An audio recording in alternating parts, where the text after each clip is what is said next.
Olá, tudo bem? Sejam bem-vindos ao podcast Papo de Residente. Eu sou a Jéssica Nobre, eu sou acadêmica de medicina e hoje a gente está com um convidado muito especial para falar de uma especialidade muito legal. Muito obrigada, doutor Guilherme, por aceitar o convite, por estar aqui com a gente hoje. Ô, Jéssica, obrigado pelo convite, obrigado pela Medcoff também pelo convite para falar sobre essa residência que eu tenho gostado bastante, da qual a gente vai falar um pouquinho agora. Eu não falei, mas hoje a gente vai falar sobre otorrino. O doutor Guilherme, ele faz otorrino na USP. Você quer falar um pouquinho de você? Quer se apresentar para o pessoal? Bom, resumidamente, meu nome é Guilherme Marinho, eu sou residente de otorrinolaringologia do Hospital das Clínicas, da Faculdade de Medicina da USP, também fiz minha formação na Faculdade de Medicina da USP e estou agora no último ano de residência. Que legal. Bom, você já sabe que a gente vai começar com aquela pergunta clichê, Clássica. clássica. O que te fez escolher otorrino?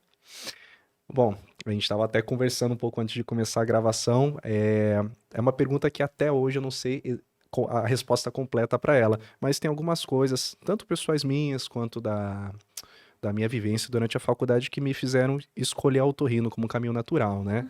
Uhum. Eu sempre fui uma pessoa que gostou muito de música, então com certeza essa questão de audição, essa questão de compreender os sons, sempre é algo que me acompanha até hoje, né, na minha formação. E durante a faculdade, eu sempre gostei mais da área mais cirúrgica, com mais procedimentos, e eu percebi também, mais ou menos ali no terceiro, quarto ano da faculdade, que eu gostava bastante de cirurgias com procedimentos pouco invasivos. Então eu gostava bastante de acompanhar procedimentos na endoscopia, por exemplo, fiz liga de endoscopia, me interessava por cirurgias feitas com óticas, por exemplo, e eu percebi que na otorrino eu tinha esse campo também, né? Cirurgias endonasais, cirurgias de ouvido, microcirurgia de laringe. E quando eu fui chegando mais ali no quinto, sexto ano da faculdade, eu percebi que não somente essa parte mais cirúrgica da otorrino me agradava, mas a parte mais clínica também. Então, como eu já falei, a parte de deficiência auditiva, tontura que costuma ser um terror, Sim. tanto no pronto-socorro quanto no ambulatório, para a maioria das pessoas, eu percebi que era uma coisa que eu gostava de atender, gostava de estudar, gostava de lidar. E a otorrino acabou sendo um caminho natural para mim. E confesso que quando eu entrei na residência me surpreendi, porque em qualquer faculdade a gente tem muito pouco, né, de vivência em É, otorrino. E foi uma surpresa muito grata para mim quando eu comecei a residência, porque eu vi que havia uma gama de opções muito maior do que eu imaginava. E foi uma surpresa grata. Eu vi que tinham mais coisas ainda legais dentro da minha especialidade que eu poderia explorar, poderia estudar mais. E eu fico com uma certeza muito boa de que realmente foi a escolha foi a certa. escolha certa, com certeza. Só para o pessoal em casa saber que otorrino é uma residência de 3 anos, certo? Isso, Clínica cirúrgica de acesso direto. exatamente. É uma coisa boa para se considerar que muitas vezes a gente não quer ficar anos e anos para fazer uma residência e ter uma especialização, né? Como muitas áreas exigem, é bom ser acesso direto. É uma coisa que o pessoal considera bastante.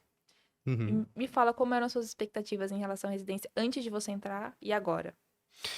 Bom, por ter feito já a faculdade no HC, no mesmo local que eu faço a residência, eu já tinha algumas noções de como é a residência de otorrino do HC.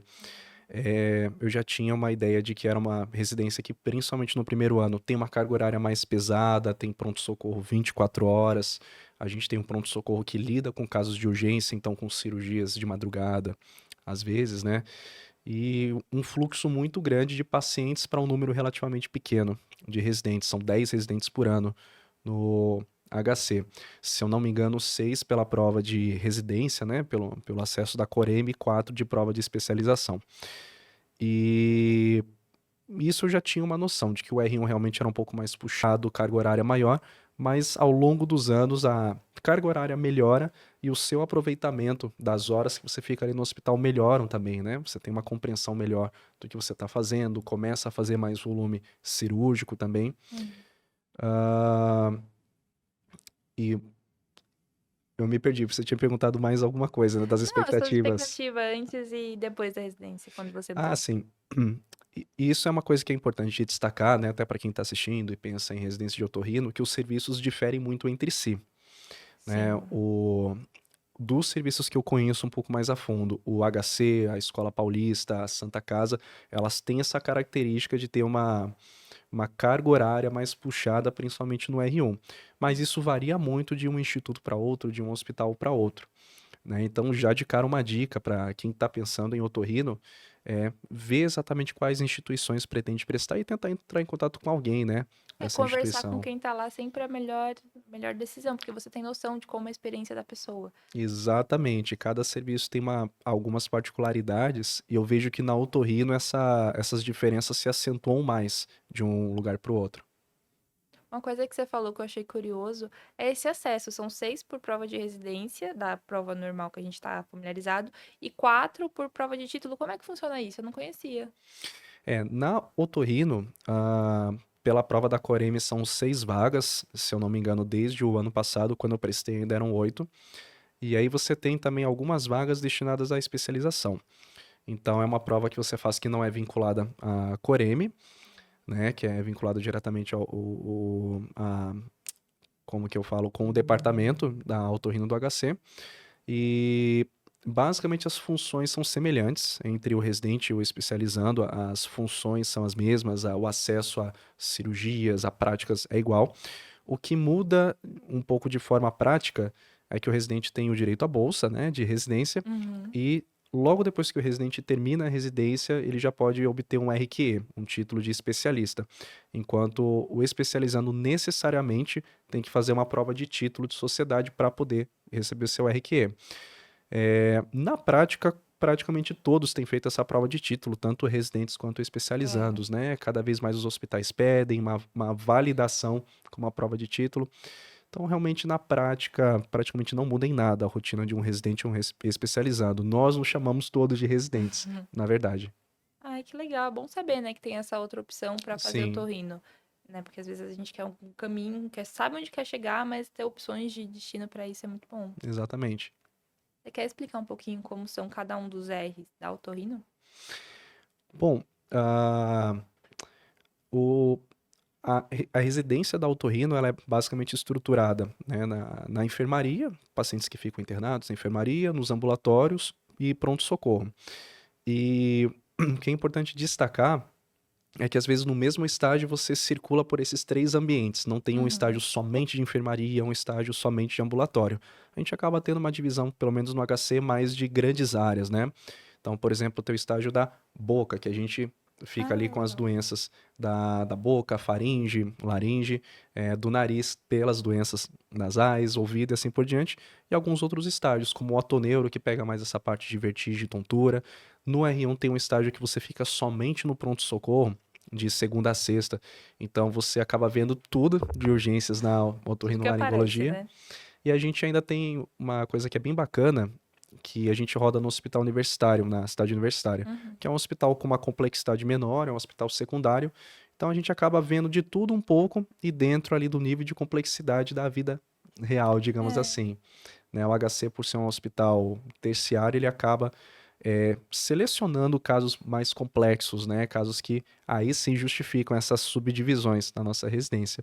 Mas respondendo a essa pergunta da carga horária, a grande questão do R1 é que quando tem os pacientes internados na enfermaria, o R1 chega de manhã para fazer as evoluções dos pacientes internados, depois passar a visita com o R+, os assistentes. Ah, e, como eu falei também, nesses estágios cirúrgicos, a gente tem as urgências, né? Então, às vezes, abscessos cervicais ou sangramentos nasais importantes, ou alguma mastoidite complicada. E aí também sempre tem o R1 e o R3 de sobreaviso para essas urgências. O R2 ele acaba no HC tendo um volume de ambulatório um pouco maior, ele acaba Uhum. cobrindo mais o pronto-socorro também, mas ele já não lida tanto com essa parte de urgências. E ele também começa a fazer um volume cirúrgico maior. E aí no R3 é basicamente o ano que você vira, digamos assim, um chefe de enfermaria, por assim dizer, e já começa a fazer cirurgias um pouco mais complexas, né, em todas essas três grandes áreas cirúrgicas. Algumas particularidades também dentro da otorrino, isso foi uma coisa que eu descobri dentro da residência. Também tem, além de boca, nariz, ouvido, a gente também lida com a plástica facial.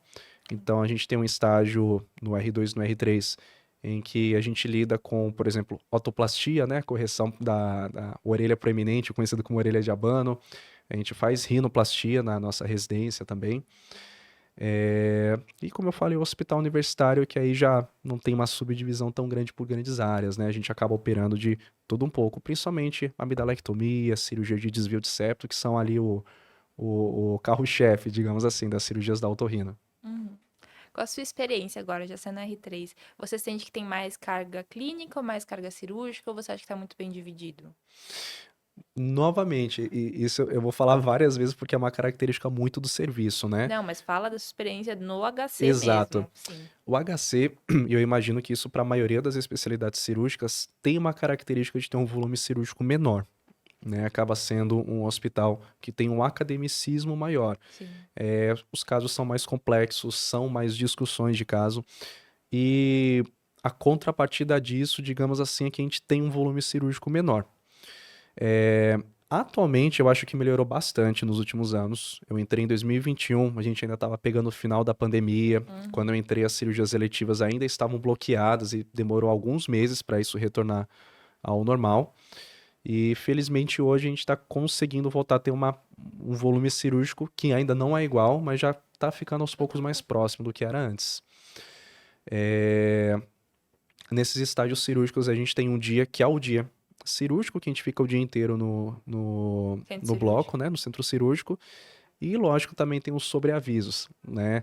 Então, se você está de sobreaviso, por exemplo, no estágio de nariz, chega um paciente no pronto-socorro com uma epistaxe que não melhorou ali com medidas locais que tem indicação cirúrgica, aí, tendo sala às 3 da manhã, a gente vai lá às 3 da manhã para operar também.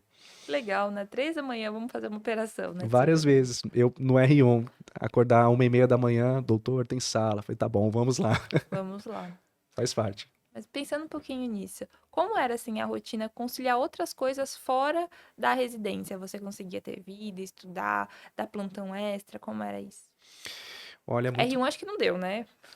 R1 é muito variável, tem estágios que tem uma carga horária mais pesada e outros que você consegue ter um pouco mais de previsibilidade, consegue se organizar um pouco melhor. Eu tive a oportunidade de ficar 1 ano trabalhando antes de entrar na residência, então, de um ponto de vista financeiro, isso me deixou muito mais tranquilo, mas alguns colegas meus que já não conseguiram ter esse tempo, eles conseguiram, mesmo no R1, ainda que com as dificuldades, trabalhar um pouco, mas não é fácil, mesmo no R1, sabe? E, e realmente, dependendo do estágio, às vezes, pelo cansaço mesmo, você acaba não se dedicando tanto, por exemplo, a fazer uma atividade física, fazer alguma coisa diferente, né? Eu diria que o tempo existe, mas em muitos momentos o cansaço mesmo acaba fazendo com que você prefira só dormir, ao invés de ir para academia, por exemplo. Mas melhora bastante a partir do R2. A partir do R2 já é um ano que você consegue se organizar melhor, começar a estudar melhor também. Então, a qualidade de vida melhora bastante. Bom. Quais são as grandes áreas, assim, da otorrino, para quem não conhece? Porque foi o que a gente falou, a gente não tem muito contato durante a Uhum. graduação, a gente não sabe exatamente o que é especialidade. Você já vivendo esses anos e já apaixonado pela especialidade, quais são as grandes áreas, assim, que você dividiria a otorrino? Bom, tem algumas grandes áreas que eu vou falar agora e algumas delas às vezes se sobrepõem, né, em alguns quesitos e tem, lógico, dependendo também do lugar que você tá, algumas tem, outras não. No HC a gente tem o grupo de bucofaringolaringologia, em que a gente lida com doenças da boca, da faringe, da laringe, e no HC a gente tem uma particularidade também, que a gente também faz abordagem de abscessos cervicais. Por exemplo, né, dentro de um ambiente de urgência, a gente também faz traqueostomias em situações de urgência também, e essa é uma característica que muitos lugares não têm. Muitos dos lugares o otorrino ele não se forma com Com essa habilidade, né? Com esse treino. com esse treino para cirurgias Sim. cervicais. É, Isso porque no Brasil a otorrino é separada da cabeça e pescoço em vários hospitais. Lá fora, nos Estados Unidos, na Austrália, por exemplo, já são 5 anos que é em otorrino e cabeça e pescoço, é uma coisa só. No Brasil, em muitos hospitais, a gente tem essa divisão. Mas como eu falei, tem esse bloco, né, de bucofaringolaringologia, tem de cirurgia endonasal, o que a gente chama de rinologia, que a gente indo de um nível de menor complexidade para maior complexidade. A gente tem desde cirurgias como o desvio do septo, cirurgia da hipertrofia de cornetos, até cirurgias mais complexas para sinusites crônicas, por exemplo, tumores nasais também, e as urgências, né? Principalmente aquelas sinusites complicadas com celulite pós-orbitária, epistates, né? Sangramentos muito volumosos. Do grupo de ouvido a gente tem desde cirurgias mais simples, digamos assim, tubo de ventilação, a timpanoplastia, que é uma cirurgia para fechar perfurações do tímpano, até cirurgias mais complexas, né? Mastoidectomia, cirurgia de implante coclear. A plástica, como eu já falei, né? Já falei um pouquinho Falou. do É uma área divertida. Interessante saber, né, que a que otorrino tem esse também campo, cobre exatamente. isso, né? Uma coisa que eu também descobri na residência, a gente também tem uma atuação cirúrgica na parte de medicina do sono, né? Principalmente dentro da Ah, apneia do sono. sim, faz todo sentido, né? Sim, tem alguns pacientes que têm indicação cirúrgica para melhora dos roncos, melhora das apneias. Lógico que não é todo mundo, mas existe essa área de estudo dentro da otorrino, né? E aí nós temos ainda a otorrinopediatria, que é mais focada em crianças mesmo, tanto crianças rígidas, digamos assim, quanto crianças que às vezes já têm alguma comorbidade, crianças sindrômicas, por exemplo, crianças em uso de traqueostomia, né? E otoneurologia, que lida mais com essa parte de vertigem, tonturas, desequilíbrio. Existe uma sub-especialidade somente para isso também. Também a foniatria, que tem uma intersecção com essa parte de otorrinopediatria. A foniatria, ela se dedica mais, na verdade, a essa parte de atraso de fala. Então, principalmente crianças, né, que não têm um desenvolvimento da linguagem adequado, que às vezes têm um problema auditivo associado a algum outro problema que faça com que ela não consiga se comunicar bem, né, que daí já é uma área com viés um pouco mais clínico, mais voltado ali para a pediatria mesmo. E acho que isso que é o bacana, uma das coisas bacanas da otorrino, né? Você lida com criança, lida com idoso, lida com pessoas de todas as idades. Sim, o público é bem grande, né? Bem diverso. Você não tem um foco só em um tipo de paciente, não é uma população restrita. Isso é uma coisa boa também. O pessoal. É uma das coisas que a gente considera, né? Quando a gente pensa que tipo de residência a gente quer fazer, a gente considera características como mercado de trabalho, tempo de residência, como é o serviço, né? Como é a rotina da pessoa, mas também isso, né? População. Tem gente que adora criança, tem gente Uhum, que, eu faço questão de atender todo tipo de público, tem gente, é uma coisa legal, bem exatamente, legal da otorrino. A gente atende todo mundo, vocês atendem. exatamente, Agora que você falou das subs, quais são os caminhos, assim, que você vê o pessoal seguindo depois de terminar a residência? O certo. pessoal vai fazer sub, vai abrir consultório? Quais são os caminhos? Quais são as possibilidades para um otorrino? Bom, depois que você termina a residência, um dos caminhos é você, como você falou, já abrir o seu consultório, já começar a atuar na prática, né? E com a formação na residência, você já está mais do que habilitado para a maioria das cirurgias da otorrino, né? Ah, principalmente, como eu já falei, cirurgias de amidalectomia, de correção de desvio de septo, a sinusectomia, que é uma cirurgia que a gente abre a comunicação dos seios da face com a fossa nasal para pacientes com sinusite ou complicada ou sinusite crônica, a timpanoplastias, que são aquelas cirurgias para corrigir perfurações do tímpano, microcirurgia de laringe, às vezes o paciente tem na prega vocal uma lesão que você quer biopsiar. Então, com a sua formação como residente, você já consegue realizar a maioria desses procedimentos. Aí, lógico, para quem quer realizar cirurgias com graus mais avançados de complexidade, você tem as subespecialidades, digamos assim. E no HC, um caminho para isso são os fellows. Então, todas essas áreas que eu citei, a otologia de ouvido, rinologia de nariz, plástica, boca, foniatria, otoneurologia e por aí vai, cada uma delas tem um fellow de duração variável. Em geral, eles têm 2 anos de duração. E são 2 anos em que você realmente fica somente rodando com o objeto de estudo do fellow, né? E aí é justamente para você ter um treinamento com esses procedimentos mais complexos. Então, a gente pode trabalhar tanto em nossa própria clínica, a gente pode trabalhar em hospital, né, com procedimentos e cirurgias, a gente pode fazer o fellow. Acho que esses são os caminhos, né, basicamente. Exatamente, dá para fazer os dois ao mesmo tempo também, É uma boa, verdade. né? Tem gente que já começa o fellow já atendendo num consultório particular, Uhum. Que né? o fellow é Tem mais tranquilo que a residência, né? Então dá pra dar uma manejada melhor. Ou não? Varia um pouco do fellow, na verdade, né? Principalmente no primeiro ano do fellow, a grande questão às vezes são, como eu falei, as cirurgias de urgência, Aham. né? Porque na cirurgia de urgência, o R1 é ativado, o R3 é ativado também e o fellow também, né? Então o fellow também acaba entrando nessa escala de sobreaviso. Mas isso é variável, né? Às vezes você tem uma semana que nada acontece, daí tem uma outra semana que tem 3 urgências na sequência. Mas em geral, principalmente no segundo ano do fellow, a carga horária já é bem mais tranquila, né? Até para conciliar com esses outros compromissos, começar a ganhar dinheiro para valer, né?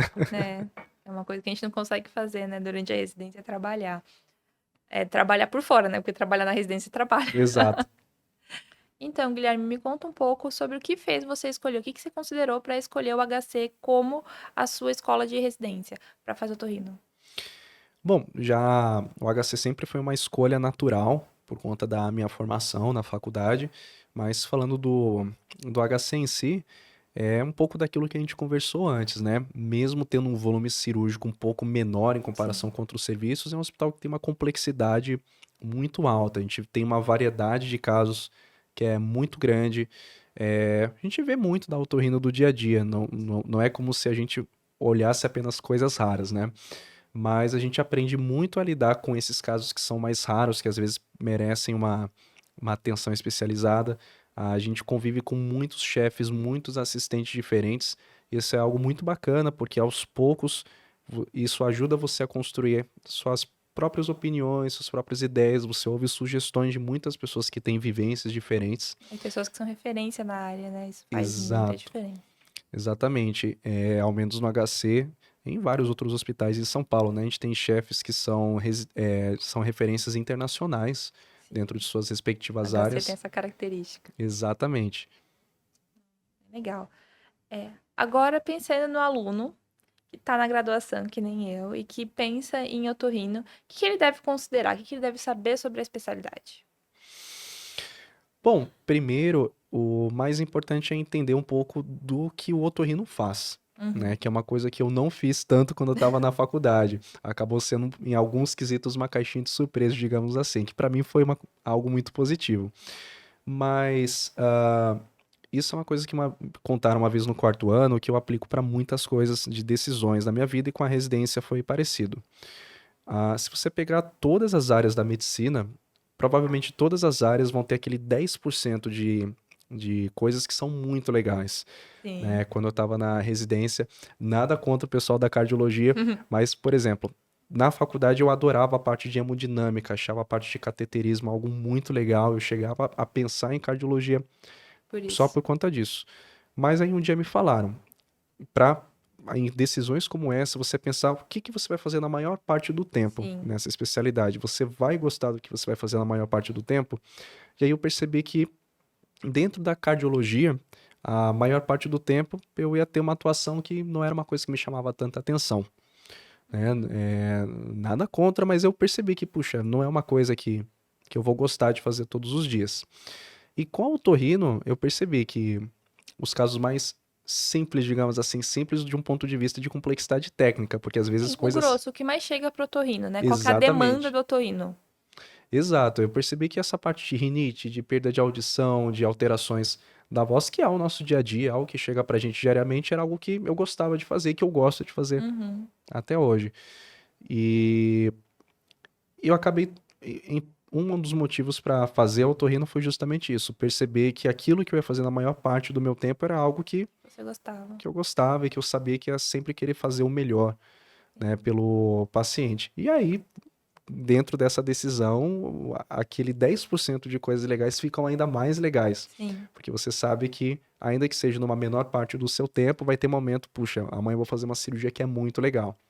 Tá bom, Guilherme, agora que você já vendeu seu peixe, já falou muito bem da especialidade, eu quero saber quais são os contras ou quais são os pontos que as pessoas têm que considerar, que assim, só o otorrino sabe, porque você está vivendo a especialidade, mas que seria importante a gente saber antes de bater o martelo na especialidade.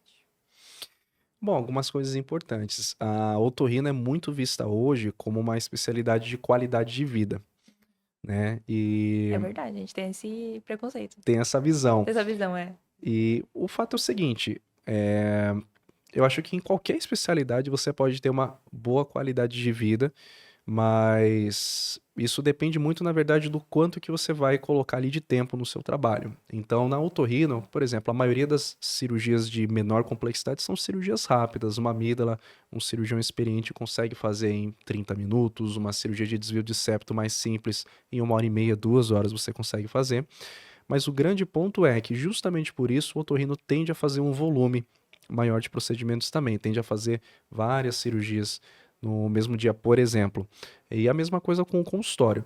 Então, assim, na verdade, isso da qualidade de vida depende do quanto que você vai colocar de tempo naquilo.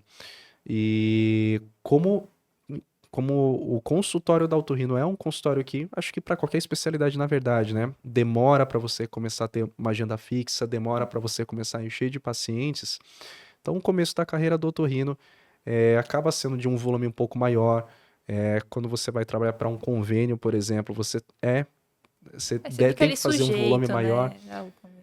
É a questão do volume mesmo de coisas, de volume de atendimento, volume de cirurgia, até você começar a poder, digamos assim, se apoiar mais no seu consultório, por exemplo. Lógico que não é o único caminho para quem quer fazer otorrino, mas pelo que eu vejo é o caminho que a maioria Acaba das seguindo, pessoas né? É acaba natural. seguindo. Então, lógico que nessa parte de qualidade de vida, não é uma rotina que é tão estressante, por exemplo, quanto de um neurocirurgião, que às vezes tem cirurgias extensas de várias horas de 15, 20 duração. horas. Mas, novamente, isso varia, por exemplo, do que o neurocirurgião vai querer fazer depois que ele terminar a residência Sim. dele, né? De qual área ele vai se dedicar mais e qual Onde ele otorrino não vai é ficar, diferente. né? Até dependendo se você decide ficar em São Paulo, ir para uma cidade do interior, acaba mudando bastante, né? A sua forma de atuação, quanto você trabalha, a remuneração. Isso é bem típico de área, né? Área, tanto geográfica como área da especialidade, né? Acaba mudando muito. Até dentro das próprias especialidades e subs. É incrível como as coisas mudam, né? Exatamente. Pelo menos para mim, isso é uma opinião pessoal minha, a residência quebrou um pouco esse mito de, nossa, essa especialidade é uma especialidade de qualidade de vida e essa não é.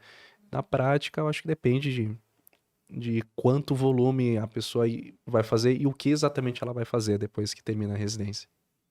Verdade. Agora, vamos imaginar um aluno que ele não tem contato assim na faculdade, está fazendo medicina, tem curiosidade, o que que você recomenda a ele a pesquisar, a fazer para conhecer mais da especialidade? Eu acho que o melhor é você ficar por dentro, nem que seja por um período de 1 semana, por exemplo. Então, ou procurar algum conhecido que faça otorrino, ou procurar algum hospital que tenha um serviço de residência em otorrino e entrar em contato. Olha, como é que eu posso fazer para acompanhar o seu serviço por tanto tempo? Isso é alguma coisa possível? É, sempre vão ter portas abertas em vários locais e eu acho que você ter essa imersão, você realmente entender um pouco do que o otorrino faz no dia a dia, acaba sendo melhor para quem às vezes não tem um estágio forte na faculdade, ou às vezes fez um estágio que é muito curto e deixa muitas dúvidas. Acho que é uma experiência que é sempre válida para quem realmente quer conhecer mais. Eu acho que a gente falou quase tudo que tinha para falar. Você consegue pensar em alguma coisa que faltou, sim, que seja importante? Isso é uma coisa muito bacana, que eu vou parafrasear agora uma ideia aqui do nosso professor titular, né, o professor Ricardo Bento. A medicina do século XX, ela se dedicou muito a prolongar a quantidade de anos que uma pessoa vive, né, a quantidade de vida, digamos assim, de uma pessoa. Então, a revolução dos antibióticos, o aperfeiçoamento das técnicas cirúrgicas, estudo de Framingham que viu a associação de tabagismo com infarto, sabe? A medicina do século XX se dedicou a isso. E na medicina do século XXI, a gente já vê uma tendência de melhorar a qualidade da vida que essa pessoa vai ter. Então, talvez no século XXI a gente não consiga aumentar tanto assim a expectativa de vida das pessoas como foi no século passado, mas é um século em que a gente vai cada vez mais se dedicar a melhorar a qualidade de vida delas. E eu acho que isso é uma coisa que é a cara da otorrino, né? Como eu falei, nós temos urgências na otorrino, nós temos situações ameaçadoras à vida, mas eu acho que o principal da otorrino se dedica realmente a essa melhora da qualidade de vida. Desde, por exemplo, uma criança que nasceu sem audição e aí passa pelo otorrino para Esse processo de recuperação. Processo de recuperação, processo se é algo que precisa de alguma cirurgia para recuperar a audição ou não, até o idoso que está começando a perder a audição. Sim. A gente vê que isso é muito comum, que idoso começa a entrar em depressão por conta de perda de audição e o otorrino é capaz de intervir nesse momento. Doenças nasais, rinite, que praticamente todo Nossa, mundo em São sim. Paulo tem, Quem tem mas, sabe o quanto sofre. pois é, e algumas pessoas, até para quem está assistindo, é uma coisa legal para se perguntar. Tem pessoas que têm isso e que atrapalha muito a qualidade de vida, não consegue estudar, não consegue dormir direito, e o otorrino consegue intervir no meio desse processo também. Parte da voz, tem pessoas que têm uma qualidade de voz que acaba prejudicando muito no dia a dia, a pessoa às vezes trabalha falando o dia inteiro e fica sem voz no final, e novamente o otorrino acaba entrando Você viu nisso. que minha voz tinha dado deu uma arranhadinha aqui. Exatamente. Então, acho que isso é uma coisa muito bacana para quem tem essa curiosidade de conhecer a otorrino. A otorrino, ela vai ter, já está crescendo mais, cada vez mais, o público em geral conhece a importância, né, Sim. de fazer uma avaliação com o otorrino, e é algo bacana para se pensar Eu também. ia pedir pra você deixar uma mensagem motivacional, mas eu acho que isso já foi uma mensagem motivacional pro pessoal. Para mim é uma motivacional até hoje, então acho que para vocês também deve servir. Acho que sim. Bom, você sanou todas as minhas dúvidas. Eu acho que você falou de tudo que tinha pra falar, todo o essencial pra conhecer a residência. Acho que eu tive a oportunidade de conhecer um pouquinho mais, Uhum. sentir o gostinho do que é fazer a residência de otorrino na USP. Então, acho que a gente encerra por aqui. Muito obrigada, doutor Guilherme, Eu que pela presença. agradeço, Jéssica, pelo convite, agradeço a Medcoff também pela oportunidade. Bons estudos para quem está assistindo a gente, ouvindo a gente aí. Então a gente vai terminar por aqui. Muito obrigada para você que assistiu até aqui. Se você tiver interesse em participar ou tiver alguma dúvida, tanto para mim quanto para o Dr. Guilherme, é só deixar aqui embaixo, entrar em contato com a equipe que a gente vai responder. É isso, nos sigam nas redes sociais e até o próximo episódio.